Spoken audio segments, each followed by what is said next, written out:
શાળા માત્ર ચાર દિવાલોનું નામ નથી. શાળા એટલે એ જગ્યા જ્યાં બાળકો પોતાના સપનાઓની શરૂઆત કરતા હોય, પોતાના જીવનમાં ભણતરની શરૂઆત કરતા હોય. પરંતુ જ્યારે એ શાળામાં પીવાનું પાણી ન હોય, બાથરૂમ હોય પણ કદાચ ઉપયોગમાં ન હોય, ને ઉપયોગમાં હોય પણ બાથરૂમમાં પાણી ન હોય, સાથે સાથે સ્વચ્છતાની સુવિધા ન હોય, ત્યારે સવાલ માત્ર એ શાળાની વ્યવસ્થાનો નથી રહેતો. સવાલ આપણા બાળકોના અધિકારનો બની જાય છે. આ બાળકો કોઈ ખાસ સુવિધા નથી માંગતા. તેઓ માત્ર એટલું જ માંગે છે કે જ્યાં તેઓ ભણવા માટે આવે છે ત્યાં તેઓને પાણી મળી રહે, એ પણ સ્વચ્છ, બાથરૂમ મળી રહે, તે પણ સ્વચ્છ, અને સન્માનપૂર્વક ભણવાની તક પણ મળી રહે. બહારથી ચમકતી શાળાઓ અંદરથી શું છે, અંદરથી તેની હકીકત કેવી છે, તે હવે જવાબ માંગે છે. કારણ કે સરકારી શાળાની ઇમારત કેવી છે એ મહત્વનું નથી. મહત્વનું એ છે કે શાળામાં ભણતું બાળક કેટલું સુરક્ષિત છે, કેટલું સ્વસ્થ છે અને કેટલું સુવિધાસભર વાતાવરણમાં ભણે છે. અને સાથે સાથે સવાલ માત્ર વાલીઓનો નથી જે શાળાને કરતા હોય, સવાલ આપણી સમગ્ર વ્યવસ્થાનો છે. અને એટલા માટે જ આજે અમે વિચાર્યું કે વડોદરાથી કરજણ જવાના રસ્તા પર નાના નાના ગામડા આવેલા છે, તેઓ ગામડાઓમાં જેટલી પણ શાળા છે ત્યાં જઈશું અને ત્યાં બાળકો કઈ રીતે ભણે છે તે તમને સૌને બતાવીશું.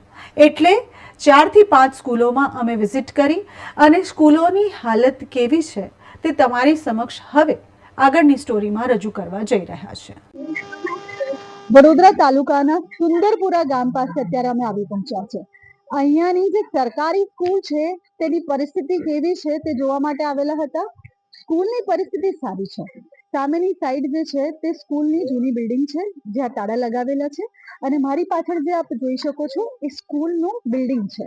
સાથે જ અહીંયા જે બાળકો છે તે બાળકો અહીંયાની સુવિધાથી ખુશ છે. આપ જોઈ શકો છો અહીંયા ઘણા ખરા બાળકો છે જે આ શાળાની સુવિધાથી ખુશ છે.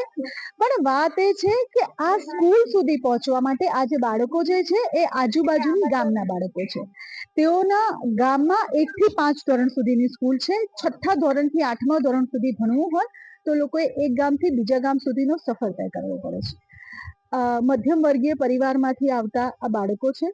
તેઓ મારુતિ વાનમાં આવે છે કારણ કે બીજી કોઈ જ બસ સુવિધા ગામ સુધી નથી. શાળાનો સમય 10 વાગ્યાનો છે. અત્યારે 10:30 થવા આવ્યા છે. શાળાના શિક્ષકો દૂરથી આવતા હોવાથી અહીંયા હજુ સુધી પહોંચ્યા નથી. આ બાળકો જ્યારે હું આવી ત્યારે બધા બાળકો બહાર બેઠા હતા. હજુ આપ જોઈ શકો છો શાળાની બિલ્ડિંગ જે છે અને ક્લાસરૂમ જે છે ત્યાં તાળા લાગેલા દેખાય છે. શિક્ષકો હજુ આવ્યા નથી. આ બધા જ બાળકો વરસાદ છાંટે, તાપમાં અને સાથે શિયાળાની કડકડતી ઠંડીમાં બહાર બેસવા પર મજબૂર થાય છે. કારણ કે જે વાહન ચાલકો છે તે બાળકોને 10 વાગ્યા પહેલા સ્કૂલની બહાર મૂકીને ચાલ્યા જાય છે. શિક્ષકો જે છે તે 10:30 પછી આવે છે. આ વચ્ચેનો જે 45 મિનિટનો સમય છે આ બાળકોએ અહીંયા વ્યતીત કરવો પડે છે. બાળકોના મોઢા પર ક્યાંય આશંકા નથી દેખાતી કારણ કે ભણવા માટે દૂરથી આવી રહ્યા છે એટલે તેઓને એવું લાગે છે કે આ અમારા રૂટીનનો એક પાર્ટ છે. ગામના એક વ્યક્તિ સાથે વાત કરી, તેઓએ એવું કહ્યું કે અમે લોકોએ એક ઇલેક્ટ્રોનિક બસની માંગ કરી છે પણ એ માંગ પાસ થાય તેમ નથી કારણ કે અમારા ગામમાં હાઈવેથી આવવા માટે કોઈ કટ નથી એટલે અકસ્માત થવાના સંભવ વધારે છે.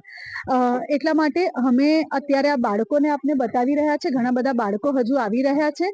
સાથે જ હું કેમેરામેનને કહીશ કે જ્યાં પણ સ્કૂલ પરિસરમાં તાળા દેખાય તે તાળાને એક વખત કવર કરે અને સાથે સાથે જે બાળકો છે તેઓને પણ એ કવર કરીને બતાવે. પાણી ચોખ્ખું હોય પીવા લાયક.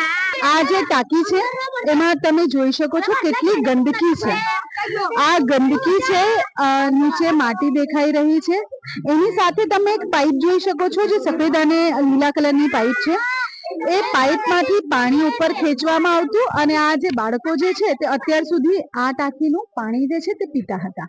હવે રહી વાત પીવાના પાણીની, અહીંયા આરઓ લગાવવામાં આવ્યું છે પણ આરો લગાવ્યા બાદ પણ જે છે તે અહીંયા હજુ આરોમાં પાણી નથી આવતું. બાળકો પોતાના ઘરેથી બોટલ લાવે છે, પણ એ બોટલ કદાચ બપોર સુધીમાં ખાલી થઈ જાય, એના પછી બાળકો આ પ્રકારનું ગંદુ પાણી પીવા પર મજબૂર બને છે.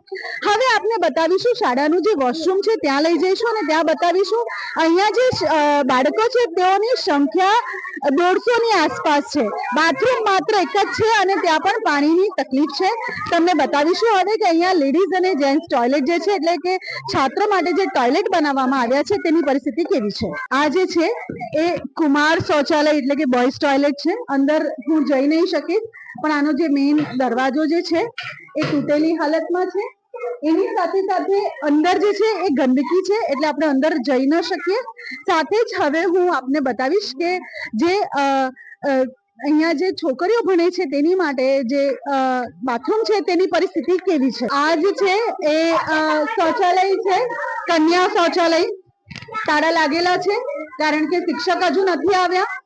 શિક્ષક જ્યાં સુધી ન આવે અને કદાચ આ જે કન્યાઓ છે, જે કન્યા શૌચાલય છે, અહીંયા જે લખ્યું છે આ બધી જે છોકરીઓ છે તે લોકોને બાથરૂમ જવું હોય તો એ લોકોએ રોકી રાખવું પડે, યા તો પછી જ્યાં સુધી તેઓના શિક્ષક ન આવે ત્યાં સુધી રાહ જોવી પડે.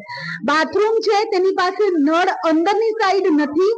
છોકરીઓ જ્યારે પણ બાથરૂમને વાપરે ત્યારે તે લોકો પાણી ડોલથી, ટાંકી જે તમને બતાવી, જે ટાંકીનું પાણી આ છોકરીઓ પીવે છે, જે બધા બાળકો આ ટાંકીનું પાણી પીવે છે, એ જ ટાંકીના પાણીથી આ બાથરૂમ પણ જે છે તે વપરાય. એટલે કે જે પાણી પીવામાં વપરાય એ જ પાણી બાથરૂમમાં પણ વપરાય. આ વડોદરા જિલ્લાની જે છે, વડોદરા તાલુકાની જે છે તે સુંદરપુરાની આ એક સરકારી સ્કૂલ છે, જેની બિલ્ડિંગને રંગરોગાન કરીને સારી બનાવવામાં આવી છે. પણ પાયાની જે સુવિધાની આપણે વાત કરતા હોઈએ, જ્યારે પાયાની સુવિધા જે બાળકોને જોઈતી હોય, જેમાં પીવાનું પાણી આવી ગયું, જેમાં વાપરવા માટે તે લોકોને શૌચાલય આવી ગયા, તેની પરિસ્થિતિ કેવી છે તે આપે જોઈ. સાથે વાત કરીએ અહીંયા જમવાનું જે આવે છે, એટલે કે મિડ ડે મીલની જે વાત કરીએ, મિડ ડે મીલ અહીંયા અક્ષય પાત્ર દ્વારા પહોંચાડવામાં આવે છે. જે મીલ પહોંચાડવામાં આવે છે તે મીલ આ બાળકો ખાય છે. જમવાનું સારું હોય છે, જમવામાં વાંધો નથી ને. ખાલી બાથરૂમનું પાણી, તમે એ જ પાણી પીવો અને એ જ પાણી બાથરૂમમાં જે પાણી આવે ને અમારા ઘરમાં હા. એ મોટર અંદર લગાવી છે. હા, એટલે ચોખ્ખું પાણી આવે એની અંદર. એટલે આની અંદરથી મોટરમાંથી પાણી આવે ને પછી તમે એ પાણી પીઓ, પણ એ જ ટાંકીનું પાણી તમે ડોલથી લઈ જાઓ ને બાથરૂમમાં વાપરો. એટલે આ સુંદરપુરાની જે સરકારી સ્કૂલ છે તેની હાલત અત્યારે આવી છે, જે આપની સમક્ષ મૂકી છે. સ્કૂલ, સરકારી સ્કૂલ જે છે તેની પરિસ્થિતિ આના કરતા વધુ સારી હોવી જોઈએ. કેવી હોવી જોઈએ એ આપ કમેન્ટ કરીને જરૂરથી જણાવશો. હવે અમે પહોંચી ગયા શાહપુર. અમે બાળકો સાથે બહાર મંદિરના દરવાજે વાત કરી રહ્યા હતા, કારણ કે શિક્ષક આવ્યા નહોતા અને વર્ગખંડ ખુલ્લા નહોતા. બાળકો સાથે વાત કરી, માઇકમાં તકલીફ આવી એટલે ત્યાંનો અવાજ ના આવી શક્યો, એટલે પાછળથી વિયો આપવા પર મજબૂર થવું પડ્યું. બાળકો સાથે વાત કરી તો કીધું કે શિક્ષક જે છે તે વહેલા આવતા જ નથી. અમને જોતાની સાથે શાળામાં કામ કરવાવાળા બઈએ ફટાફટ કચરો વાળી નાખ્યો. તેના બાદ બાળકો સાથે અમે સુવિધાઓ કયા પ્રકારની મળે છે તે જોવા માટે આગળ વધ્યા. સૌ પ્રથમ ચેક કરી પાણીની ટાંકી. પાણીની ટાંકી ઉપર તાળું વાગેલું હતું. ન જાણે કેટલાય વખતથી એ તાળું ખુલ્યું નહીં હોય. બાળકોએ કીધું આ પાણી અમે પીએ છે. એ ટાંકીની હાલત તમે તમારી નરી આંખે જોઈ શકો છો. તેના બાદ અમે આગળ વધ્યા અને આગળ વધીને નાના બાળકોને જ્યાં બેસાડે તે આંગણવાડીમાં પહોંચ્યા. શિક્ષક આવ્યા નહોતા જ, એટલા માટે જે ત્યાં સફાઈ કર્મચારી જે બહેન હોય, જે હેલ્પર હોય, તે ત્યાં ઊભા રહીને રસોઈ કરતા હતા. હવે સવાલ એ થાય કે એક નાનકડો વર્ગખંડ, 10 થી 15 થી વધુ બાળકો અને એ જ જગ્યા પર બાળકો ભણે, સાથે સાથે તેઓની કિતાબો પણ ત્યાં મૂકેલી હોય, એટલે કે ચોપડીઓ પણ મૂકેલી હોય, અને એ જ જગ્યા પર બઈ રસોઈ પણ કરતા હોય. જો કદાચ કંઈક બની જાય, ન ઘટતા ઘટી જાય અને એ ગેસ ફાટે કે કંઈ પણ ભગવાન ન કરે થાય, તો આ બાળકોના જીવ જોખમમાં ન મુકાય. તેના બાદ અમે આગળ વધ્યા. આગળ વધતાની સાથે બેનને પૂછ્યું બાથરૂમ ક્યાં છે. બેને બાથરૂમ બતાવતા કહ્યું એક લેડીઝ માટે છે, એક જેન્ટ્સ માટે છે. એટલે એવું લાગ્યું કે બેન થોડા શિક્ષિત છે, એટલે એમને કહ્યું કે છોકરીઓ માટે અલગ ને છોકરાઓ માટે અલગ. છોકરીઓના બાથરૂમ ઉપર તાળું વાગેલું હતું અને તાળા ઉપર જાળા લાગી ગયા હતા, એટલે એ તાળું ખબર નહીં કેટલાય વખતથી ખુલ્યું નહીં હોય. તેના બાદ બાજુનું બાથરૂમ બતાવવામાં આવ્યું. બાથરૂમ થોડું ચોખ્ખું હતું. તેના પછી આખા વર્ગખંડનું અમે નિરીક્ષણ કર્યું. ત્યાં ત્યાં સુધી મેડમ આવી ગયા હતા ને મેડમે કીધું કે હું તો વહેલી આવું છું, આજે થોડું મોડું થઈ ગયું. વર્ગખંડની પરિસ્થિતિ આપને બતાવી. ત્યાં એક કુલર લાગેલું હતું. એ કુલરમાં માત્ર જે શિક્ષકો છે તે જ પાણી પીતા હતા. બાળકોએ કહ્યું અમે બહાર ટાંકીમાંથી પાણી પીએ છીએ. તેની સાથે એક વર્ગખંડ હતો જે બંધ હતો અને બધા જ બીજા, ત્રીજા, ચોથા ધોરણના બાળકો એક જ જગ્યા પર બેસીને ભણી રહ્યા હતા. એટલે વિચાર એ આવ્યો કે માત્ર 2 શિક્ષક અને એક જ ક્લાસ અને બધા જ બાળકો એક સાથે ભણતા હોય તો આમાં ભણતર કઈ રીતે પૂરું થઈ શકતું હશે. એના પછી અમે ત્યાંથી આગળ નીકળ્યા અને આગળ નીકળીને બીજી એક સ્કૂલ તરફ ગયા. પણ આ સ્કૂલ તમે જે જોઈ, આ પ્રાથમિક શાળા તમે જે જોઈ, તેના પછી હવે તમે જ નક્કી કરો કે શું તમે તમારા બાળકોને આવા એટમોસ્ફિયરમાં ભણવા દેશો કે કેમ.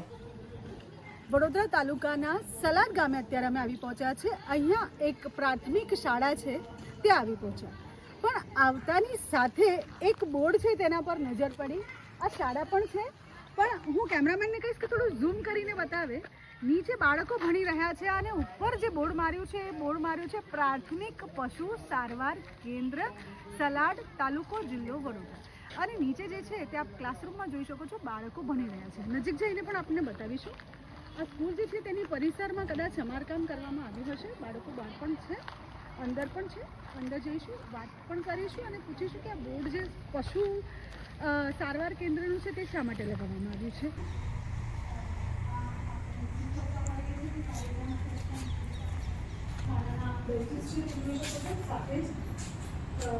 શાળામાં બાળકો ભણતા હોય કદાચ અહીંયા કચરા પોતા કરવાની વ્યવસ્થા નહીં હોય એટલે શાળામાં કરાવશું. અહીંયા બીજી કોઈ પ્રકારની દવાઓ વિડીયો સાઇટ વિઝિટમાં આવેલા આપણે આખી સ્કૂલનું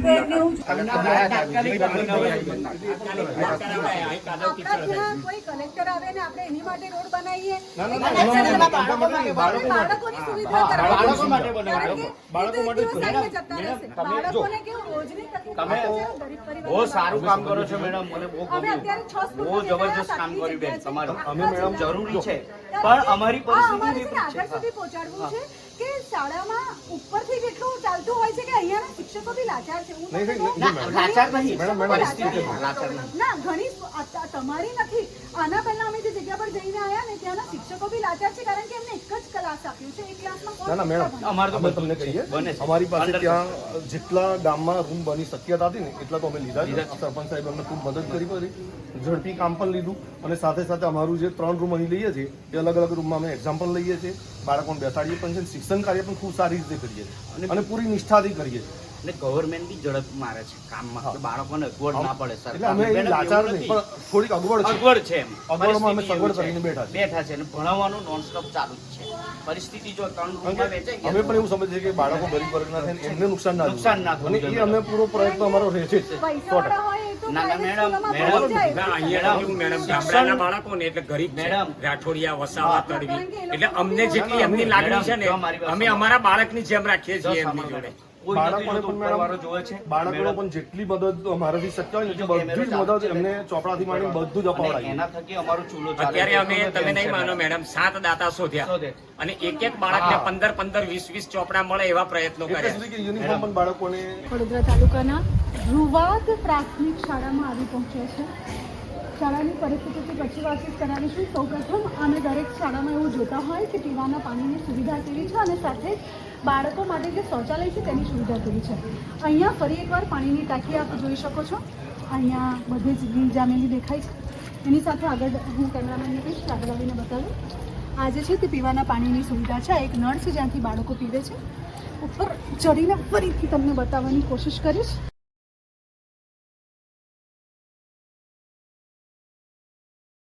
હું કેમેરામેનને કહીશ આ જે પાણી છે જે બાળકો પીવે છે તેની અંદર આપ જોઈ શકો છો પોરા પડી ગયા છે. આ પાણી અહીંયાના શાળાના બાળકો પીવા પર મજબૂર છે. સ્કૂલમાં આરોની કોઈ સુવિધા નથી.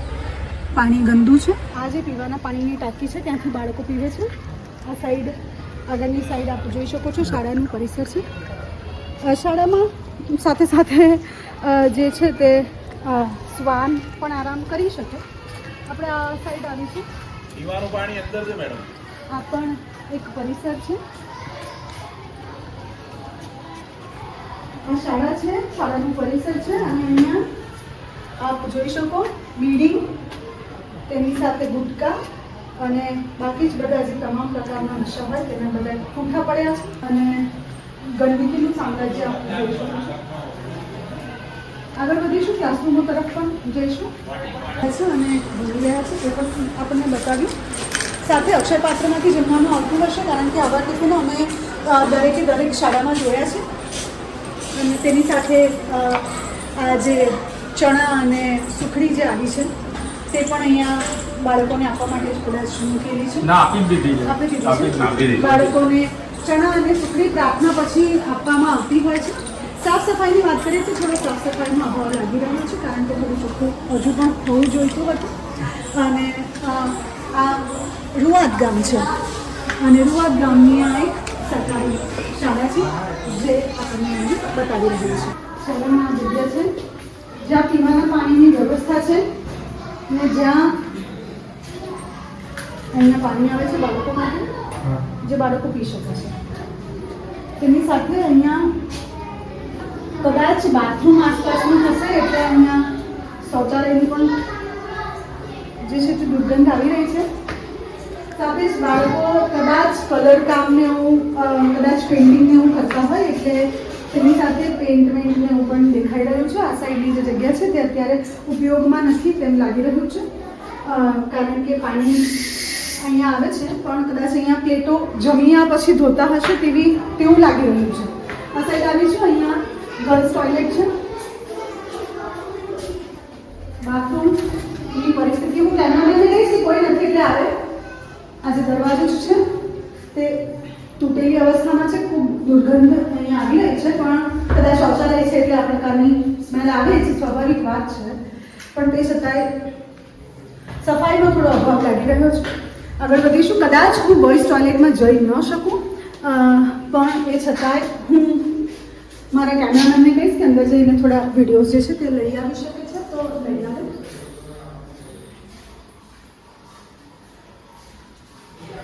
ગર્લ્સ ટોયલેટ અને એની સાથે જેન્ટ્સ ટોયલેટ છે. સફાઈ ઠીક છે કે ગંદુ છે? તમે જોયું ને, જે ઉંમરે બાળકના હાથમાં પુસ્તક હોવું જોઈએ એ ઉંમરે તેની મૂળભૂત સુવિધા માટે બાળકોએ સંઘર્ષ કરવો પડી રહ્યો છે. તે પછી હવે આપણે કઈ રીતે કહી શકીએ કે બાળકોનું ભવિષ્ય સુરક્ષિત હાથોમાં છે?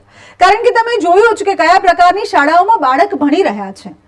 એક શાળામાં સુવિધાઓનો અભાવ છે તો બીજી શાળામાં પાણીની સમસ્યા, ત્રીજી જગ્યાએ બાથરૂમની સ્થિતિ અને ચોથી શાળા, પાંચમી શાળા, એવી અનેક સમસ્યાઓ છે. અને આ તો માત્ર અમે 4 થી 5 સ્કૂલ તમને બતાવી. ગુજરાતભરમાં 53,000 સ્કૂલ છે અને તેની સાથે સાથે લાખો બાળકો ભણે છે જે મધ્યમ વર્ગીય અને ગરીબ પરિવારમાંથી આવે છે અને તેઓ માત્ર એટલા માટે સરકારી સ્કૂલમાં ભણે છે કારણ કે તેઓ પાસે એટલા પૈસા નથી કે પ્રાઇવેટ સ્કૂલમાં તે ભણાવી શકે. એટલે સરકારી સ્કૂલમાં ભણવું એ બાળક એટલે કે મધ્યમ વર્ગીય અને ગરીબ બાળકોનો અધિકાર છે. એટલે સવાલ માત્ર એટલો નથી થતો કે શાળાની ઇમારતો કેવી દેખાય છે, સવાલ એ છે કે ઇમારતની અંદર ભણતું બાળક કઈ પરિસ્થિતિમાંથી પસાર થઈ રહ્યું છે. ઘણી જગ્યાએ આપણે જોયું કે શાળામાં સ્કૂલના ટીચરો આવતા પહેલા બહાર બાળકો રાહ જોઈ રહ્યા છે કે અત્યારે મારા શાળાના શિક્ષક આવશે અને શાળાના પરિસરમાં અમે જઈશું. બાથરૂમમાં તાળા લાગેલા છે એટલે કદાચ અડધો કલાકની અંદર એને જો બાથરૂમ જવું હોય તો એને રોકી રાખવું પડે યા તો રાહ જોવી પડે, કારણ કે બાથરૂમ પર મોટા મસ્ત તાળા લાગેલા છે. કારણ કે રંગો રંગીન કરેલી આ દિવાલો શાળાને સુંદર બનાવી શકે છે, પરંતુ બાળકના ભવિષ્ય અને સુવિધા જે છે તે માત્ર ને માત્ર શિક્ષણથી બને છે. અને આજે તમને જે સરકારી શાળાની હાલત અમે બતાવી, જે કદાચ બહારથી તમને જર્જર નહીં પડતી હોય, બહારથી તમને સુંદર લાગતી હશે શાળા, પણ અંદરની હકીકત જે છે તે આજે તમને વાકેફ કરાવી. અને એના બાદ ઘણું દુઃખ થયું કે જે બાળકો છે, નાના બાળકો, તેઓને કદાચ અંદાજો પણ નથી, તેઓએ તો માની જ લીધું લીધું છે કે બાથરૂમમાં પાણી ન આવે તો ટાંકીમાંથી ડોલ ભરીને બાથરૂમમાં લઈ જવી. તેઓએ તો માની જ લીધું છે કે જે ટાંકી પર વર્ષો વર્ષથી તાળું લાગેલું છે ને કટાઈ ગયું છે, એ જ જગ્યાએ લીલબાજી છે, એ જ જગ્યાએ પાણી અમારે પીવાનું છે. કારણ કે એ લોકોને ખબર જ નથી કે કુલરની સુવિધા તેઓ માટે પણ છે. ઘણી બધી શાળામાં બાળકોએ સ્વીકાર કર્યું છે કે અમે આ જ જગ્યાનું પાણી પીએ છીએ, અમારા બાથરૂમમાં સુવિધા નથી, પણ પાછળથી શિક્ષકો આવીને છાવરી લઈ રહ્યા છે કે ના ના અમે બાળકોને સુવિધા આપીએ છીએ. પણ જે નરી હકીકત છે એ અમે તમને બતાવી છે. હવે તમે જ કમેન્ટ કરીને કહો કે સરકારી સ્કૂલ એટલે કે આ પ્રાથમિક શાળાઓ જે છે તેમાં બાળકને સુવિધાઓ કેવી મળે છે અને પાયાની સુવિધા માટે નાનું બાળક કેટલું જે છે તે રીબાઈ રહ્યું છે.